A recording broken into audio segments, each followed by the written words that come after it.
40 रुपए पेट्रोल जो है सस्ता हुआ है।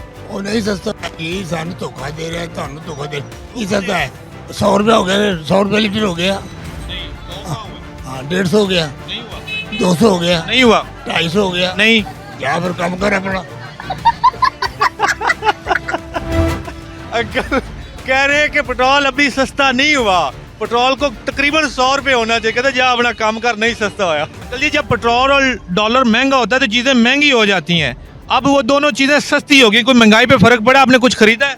तो जी सस्तियाँ कितों हो गई पैने वा 160 रुपया सीगा हूँ पैने वा 300 रुपया 350 होया है पहले वध कर देते जान के थल्ले कर देते घट कर देता जी 40 रुपये पेट्रोल जो है सस्ता हुआ है।